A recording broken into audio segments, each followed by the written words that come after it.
listening to the PT on Ice Daily Show brought to you by the Institute of Clinical Excellence.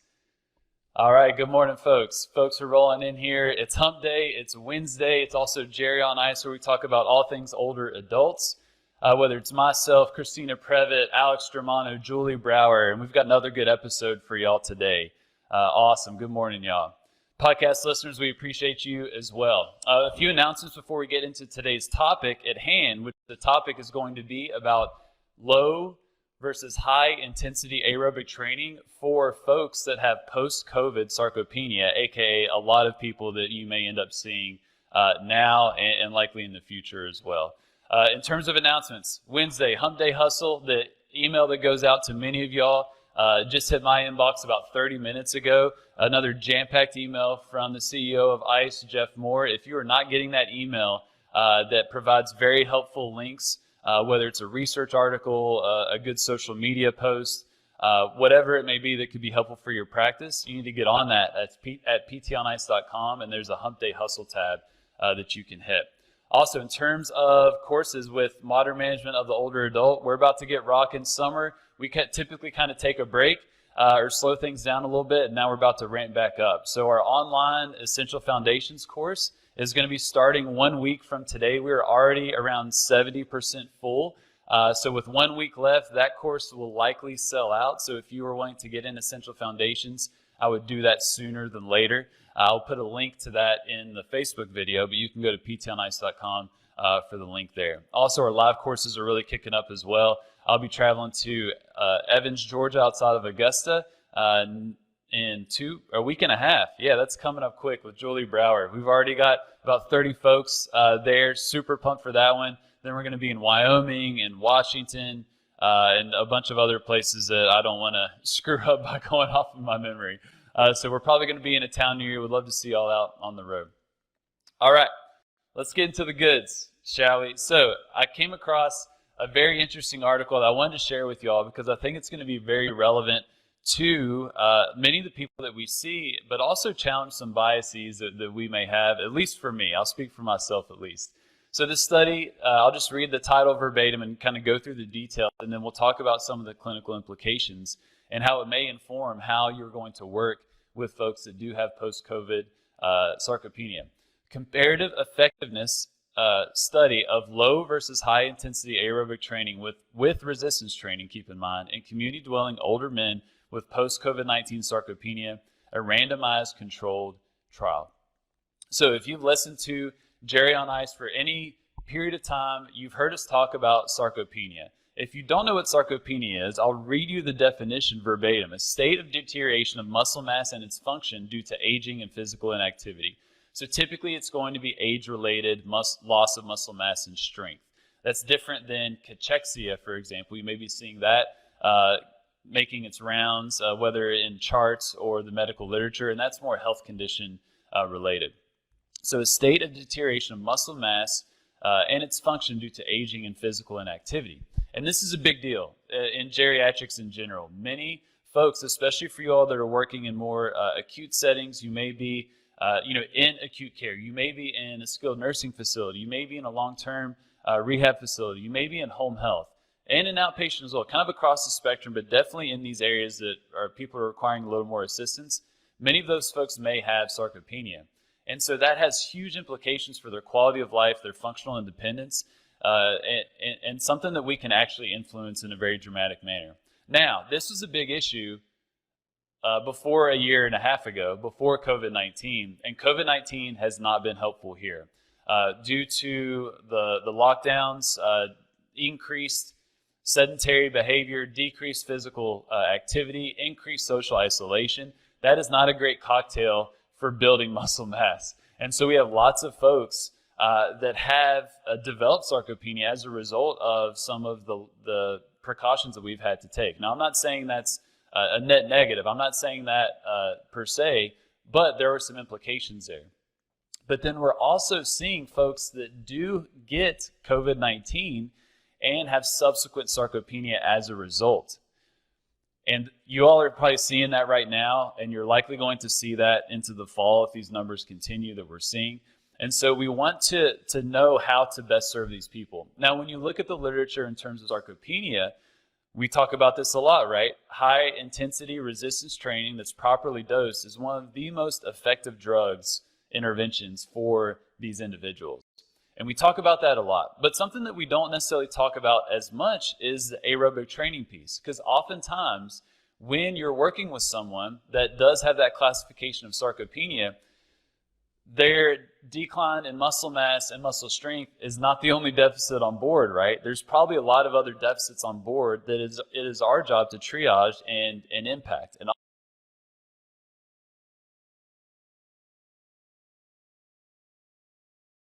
that may have sarcopenia typically are not just a strength training program. They're multi-component. They are working on building strength, they're working on building aerobic capacity, they're working on building their balance, among other things.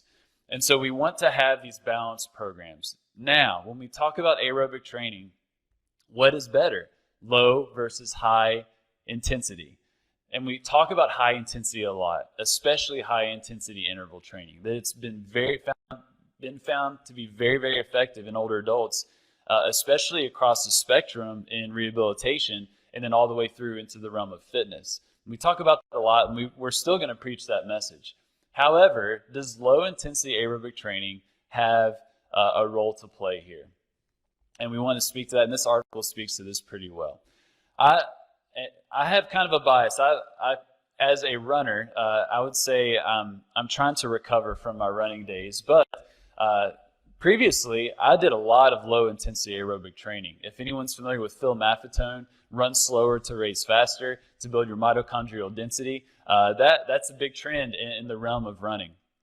But high intensity has really kind of taken a lot of headlines in terms of a lot of the latest research. But we need to find out, where does low-intensity aerobic training have its place in our programs, especially in the context of COVID-19. So let's go through some of the details of this study, and then we'll talk about some of the issues, but then also some of the clinical implications. So this included men 60 to 80 years old. These folks had post-COVID sarcopenia per an appendicular skeletal muscle mass index. All right, so they were diagnosed with sarcopenia after they've had COVID-19. Now, in terms of the exclusion criteria, these were rather broad in general, and somehow they managed to have 38 folks in both intervention groups. Participants with prior exercise training, so that would take away a lot of folks that you may be working with. Under medication, man, that takes out a whole lot of people, especially folks that I may work with. Keep in mind that this study was done in Saudi Arabia, so I'm not sure of their trends in terms of medication prescription. History of lower limb surgeries, fractures, cardiac problems, respiratory problems, neurological problems, systemic problems, and any other contraindications for aerobic training were excluded. So the way that I perceived this or read this was that it's not if folks had a cardiac diagnosis that they were excluded. It's the folks that had these different issues related to cardiac, respiratory, neurological that was a contraindication to exercise. So these folks probably had some of these some diagnoses on board that are very familiar to us working with older adults. So that's our group. There were 38 folks placed in a low-intensity aerobic training group, and then 38 folks that were placed in a high-intensity aerobic training group. Both groups did resistance training. All right, we need to keep that in mind. It's really important here. The low-intensity aerobic training, that was defined as 40 to 60% of their max heart rate. Their max heart rate was calculated by 220 minus age, and then 40 to 60% of that number. And so these folks, they were monitoring their heart rate throughout their exercise, and they stayed in that range. So they did not use the Carbonin formula of heart rate reserve. They just did max heart rate. High intensity was 60 to 80% of their predicted max heart rate. So here's what the sessions looked like. I'll go through this because these are some pretty solid sessions, especially with their frequency of 4 days a week for 8 weeks. This is some pretty solid time in the gym here. 15-minute warm-up. Then they had their aerobic training piece. Keep in mind, their aerobic training was before the resistance training, which could influence outcomes. They did 20 minutes on a treadmill and then 10 minutes on a cycle ergometer. So the low intensity, 40 to 60% of the max heart rate. high intensity did 60 to 80% of the max heart rate continuously for roughly 30 minutes. 20 of that was on the treadmill, 10 on the cycle ergometer. That's legit. That's not, and keep in mind, it's not high intensity interval training. That is just going at a high intensity for relatively 30 minutes. Then they followed it up with resistance training. They used the DeLorme method, which early 2000s, there were a few studies that showed that this was pretty beneficial to build strength. Basically, it's a 3x10 with 60 seconds rest in between sets. They're doing a lot of isolated activities, isolated joint movements where they're applying resistance, and it's all based on a 10 rep max. So they established their 10 rep max in that particular isolated movement, and then their first set, they will work at 50% of that 10 RM. Then the second set, they work at 75% of that 10 RM. And then the third set, they work at 100% of that 10 RM. So on the front end of those sets, pretty low effort, but by that third set, they're gassed. They're absolutely gassed. And then after their resistance training, they have 15 minutes of a cool down. 4 days a week, y'all, for 8 weeks. That's pretty solid. So what they measured in terms of their outcomes was hand grip strength. All right, we've talked about this before. Very important measure and definitely a huge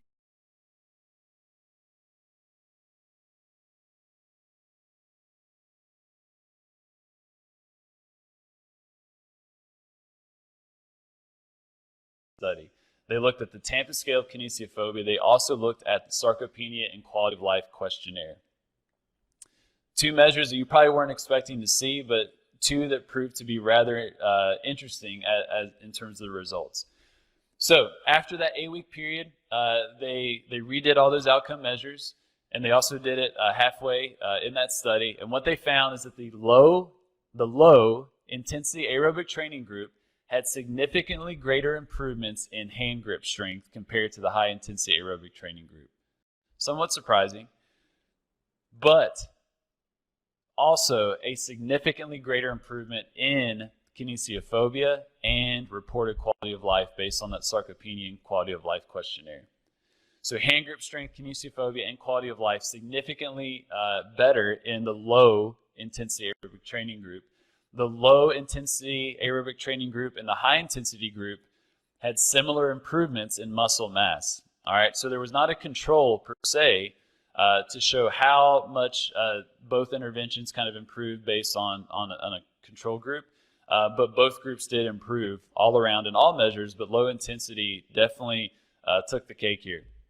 Now, in terms of some of the critiques of the study, not critiques, but just the things that we need to be aware of. This is not high intensity interval training. This is high intensity aerobic training. So think 30 minutes at 60 to 80% of someone's max heart rate. For my endurance athletes, my runners out here, this may be something along the lines of chronic cardio, if you will. Just pushing it for a decent amount of time at a relatively high heart rate versus a low intensity group. Also, sequencing could have a big role here of doing that type of aerobic training and then followed up with resistance training. That some of these, in terms of hypertrophy or increase in muscle mass or even hand grip strength, could be influenced by that. Now, in terms of the clinical implications, why I think this is a really interesting study is the hand grip strength improvement was kind of interesting for the low intensity group to be better than the high intensity group, but to have a significant difference in kinesiophobia and quality of life.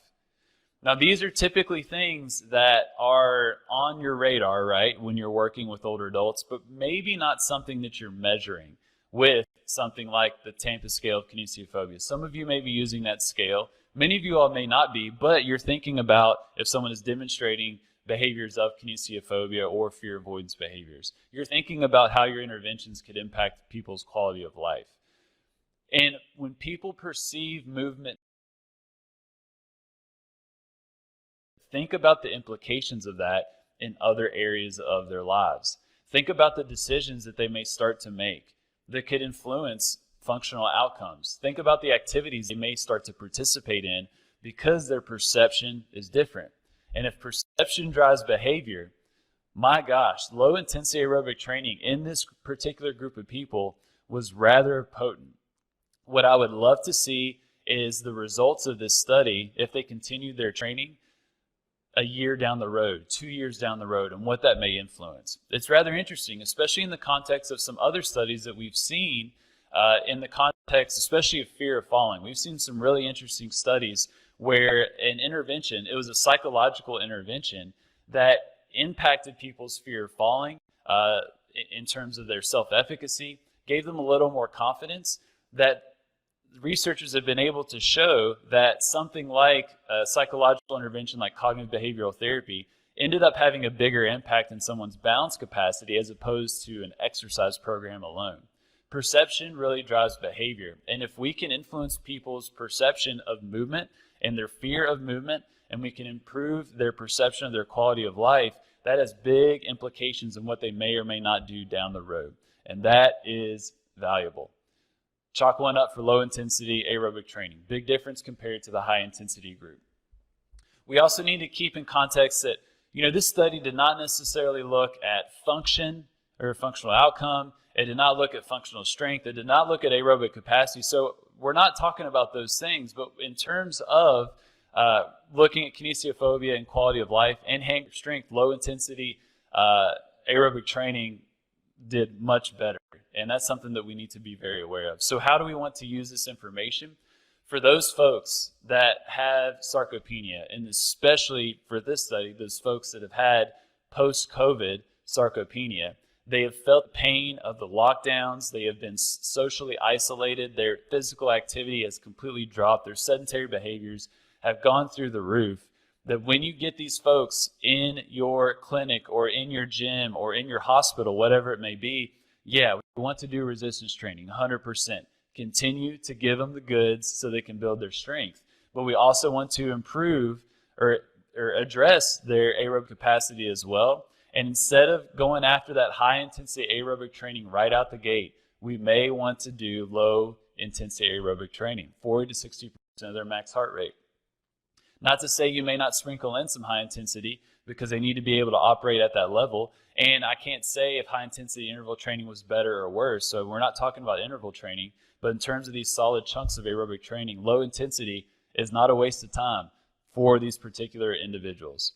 That was good for me to hear, because I've been kind of on a high intensity kick for a few years now, coming from the realm of a lot of low intensity work, especially related to running and biking.